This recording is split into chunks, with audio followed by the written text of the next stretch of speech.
Continuamos, amigos, con esta serie que originalmente estaba pensada en 4 partes, y ante las cosas que he ido pensando y recordando, es muy probable, apelo a su paciencia y comprensión, posiblemente tenga una 5ª y quizá una 6ª parte. Pero por lo pronto vayamos a la parte 4. Ayer terminaba yo diciéndole que el día 2 de octubre se cierra la primera mitad del movimiento del 68. 2 etapas perfectamente diferenciadas que va del 2 de agosto, para que sea fácil la comparación, al 2 de octubre. La etapa del ascenso, la etapa del crecimiento explosivo de todo eso que estaba contenido en los estudiantes, particularmente de la Ciudad de México. En otras ciudades del país no tuvo el mismo impacto, la misma fuerza, por razones obvias, universidades más pequeñas, el control político y familiar era más fuerte que en la Ciudad de México. Pero si bien fue la primera etapa de la explosión de alegría, de protesta, de simplemente gritar lo que teníamos contenido a través de golpes y de represión, o también de que no se nos dejaba participar políticamente, excepción hecha, me refiero a política abierta, en el PRI. No había otra opción prácticamente. Si usted quería participar en una organización de izquierda, eran las pocas que había, y además grupúsculos, era de manera clandestina. Pero también esa etapa, además de ver el crecimiento, el ascenso en lo que se refiere a movilización, también fue la etapa de la represión, el golpe que se viene manifestando desde el 27 de agosto por la noche, que se repite durante las balaceras prácticamente diarias en contra de la Vocacional 7 del Politécnico, ubicada en aquel entonces en el costado norte de la Plaza de las Tres Culturas. La campaña masiva en los medios de comunicación en contra del movimiento del 68. Particularmente recuerdo a un comentarista, Agustín Barrios Gómez, que era el más abierto y más exagerado en lo que se refiere a mentiras y hablar de una conjura de los estudiantes. Un ser casi despreciable en sus planteamientos. Pero era toda la prensa. Esa campaña la contrarrestamos o la frenamos con el 13 de septiembre y luego vino el 18 de septiembre la toma de Ciudad Universitaria, la balacera del Casco y el 2 de octubre. A partir de ahí empieza la etapa más dolorosa y difícil del movimiento del 68. Los principales dirigentes en la cárcel y el movimiento así como consecuencia descabezado, pero además con un temor que se sentía, el ambiente se cortaba, dicen, con un cuchillo. Pero además estaban los Juegos Olímpicos y de manera legítima miles y miles de estudiantes querían disfrutar los Juegos Olímpicos. Poco a poco empezamos a organizarnos otra vez y en esos días, después del 2 de octubre, surge un nuevo Consejo Nacional de Huelga. Al estar los principales dirigentes y los dirigentes conocidos, representantes de escuelas que eran, vamos a decir, la columna vertebral del CNH histórico o primero, estaban en la cárcel, y entonces una serie de cuadros de la Juventud Comunista que tenía el partido en las escuelas, que por no tener ascendencia no eran delegados al CNH, pues aprovecharon de una manera lógica, por supuesto, después del 2 de octubre, y prácticamente los dirigentes que estábamos desde la parte primera, de repente veíamos a otros, bueno, ¿y este dónde salió? ¿Dónde salió? Y como no había asambleas, pues se legitimó la presencia de estos compañeros. Esto lo digo para que se vea cuál era la situación, no para condenar el que hayan ido ellos, que porque eran de la juventud o algo. Eso luego explicaré quizá en una cápsula futura. Sin embargo, ahí, en esas condiciones ya, algunos, yo en lo personal, me debatía entre el dilema de quién era la persona a la que yo estimaba mucho, Raúl Álvarez, que estaba preso Gilberto. Es decir, que yo lo que deseaba era que salieran libres, ¿verdad? pero por otro lado estaba la responsabilidad, mucha o poca, en conducir en esta segunda etapa con las cosas que dijere uno el movimiento. Evidentemente teníamos mucha menos fuerza, si ya no podíamos hablar de manifestaciones, etc. Y es cuando aquella primera plática que se tiene con representantes de la Presidencia de la República, Jorge de la Vega Domínguez y Andrés Caso Lombardo, continúan, pero ya en otras condiciones. Ahí sí, los principales, vamos a decir, platicadores con los dos representantes presidenciales, prácticamente todos, o el control férreo de ese grupo de 8 o 10 integrantes del nuevo CNH, pertenecían o eran afines a la línea del Partido Comunista. Llega un momento después de más o menos 2 semanas donde no veíamos avance alguno. Entonces en una asamblea, ya nos reuníamos en aquel entonces en la Facultad de Medicina de la UNAM, donde se dice, bueno, pues a ver qué está pasando. Bueno, pues que vayan Verdugo y Emery. Y nos integramos nosotros a un solo día. Y ese día fue donde el licenciado de la Vega Domínguez nos dice, voy a procurar hacer un esfuerzo para recordar sus palabras exactas. Y dijo, a ver, que yo dije, bueno, maestro, le digo, ya tenemos mucho tiempo aquí, ¿por qué no vamos al grano? Vamos al grano, tiene razón Verdugo, dice. Primero, debo decirles que la posición del gobierno son estas 3 opciones. Primera, el CNH llama al regreso a clases, levanta la huelga, queda una organización y salen algunos de los presos que están ahorita detenidos. Segunda opción, el CNH no levanta la huelga, pero los estudiantes regresan a clases y el CNH prácticamente es hecho a un lado y probablemente salieran algunos estudiantes. Y tercera opción, el CNH no llama a clases, no levantan las huelgas, el ejército, el gobierno toma las escuelas y no sale uno solo de los que están presos. Tienen 30 minutos para platicar y ver qué deciden, en la casa de Andrés Caso Lombardo. Ahí, en ese momento, yo la verdad me confundí y la posición cuál era del resto de los otros era que, no, pues hay que aceptar, y en un error que nos pesó mucho, lo platicamos después muchas veces a Federico Emery y a mí, y que dijimos, nos equivocamos, Federico. Llegamos a la asamblea en la noche en medicina, y Marcelino estaba anunciando ese acuerdo unánime que habíamos tomado, lo cual, debo reconocerlo, era cierto.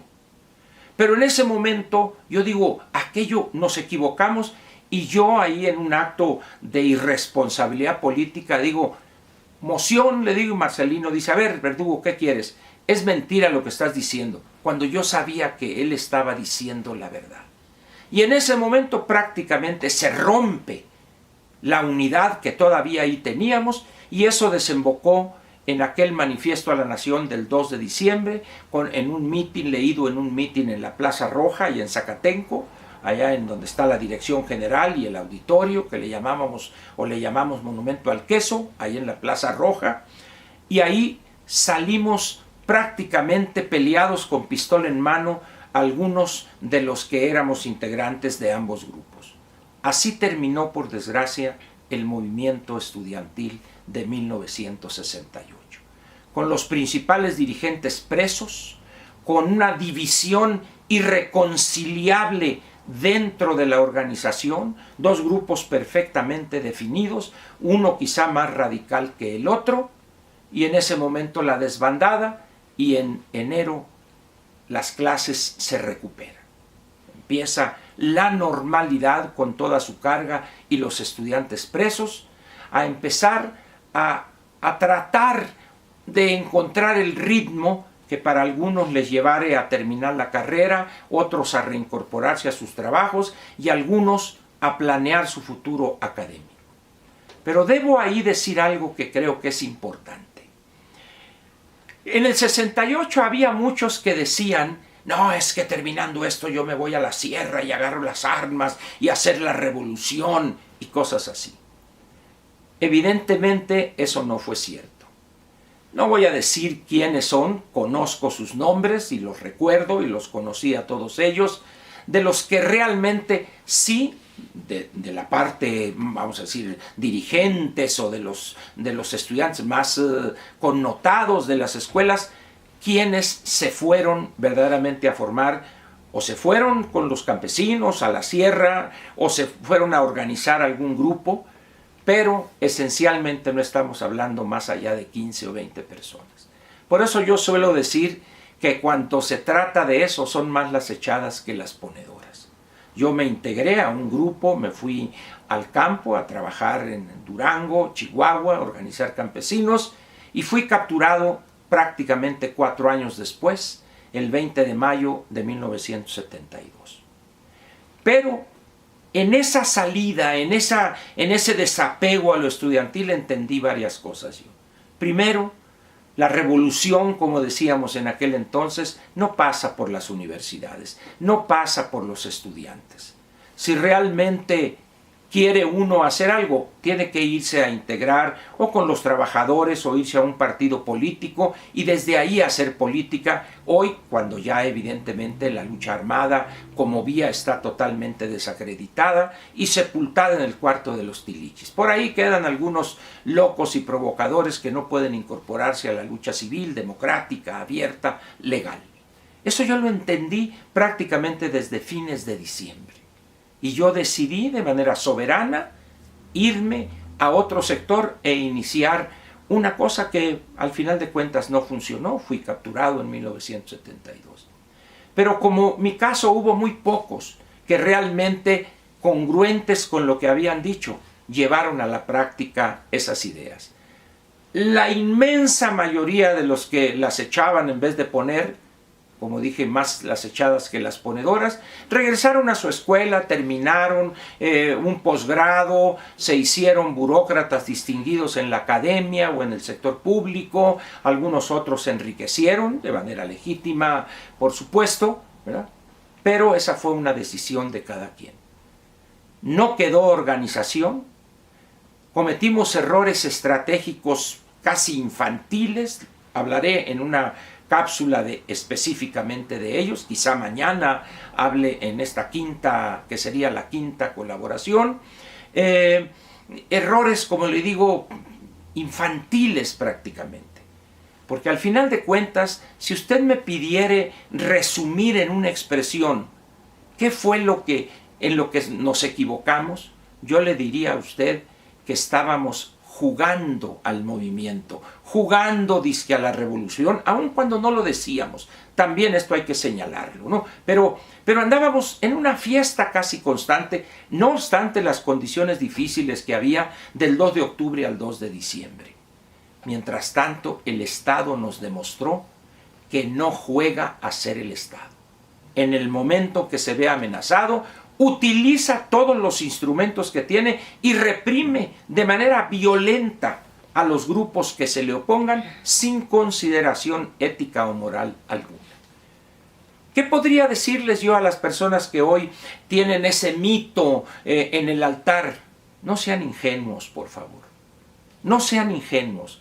El cambio no pasa por las universidades. Si realmente quieren cambiar este país, intégrense a la actividad política abierta, legal, democrática. Pero repito, no pasa por las universidades el cambio verdadero, radical. Eso es un sueño, es una ilusión pequeño burguesa, como solíamos decir. Y la otra cosa es que exíjanle ustedes a todos aquellos que hablan del 68, la cosa heroica. Háganles una pregunta muy sencilla. ¿Y qué errores cometieron ustedes? ¿O no cometieron algunos errores? ¿No tuvieron una responsabilidad en que ese fuera el desenlace del movimiento?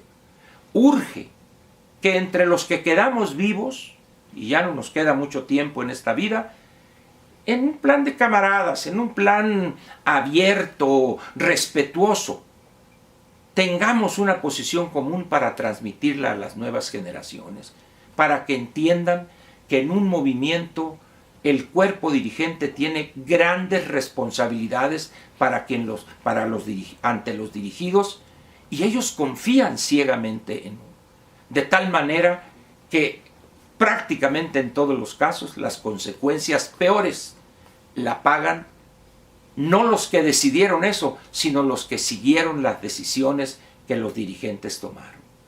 Por esa razón creo que eso es lo que falta. Hay una literatura abundante, la he leído prácticamente todo lo que se ha publicado.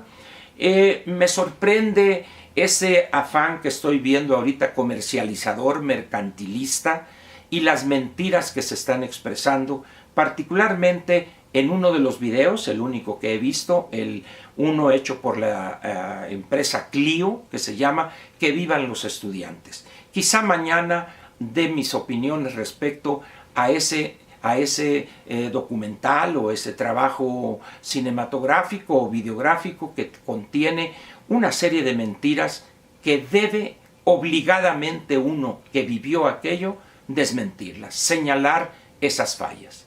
Y eso sería también un acto mínimo de justicia para el Instituto Politécnico Nacional y sus miles y miles de estudiantes que se fajaron como los buenos.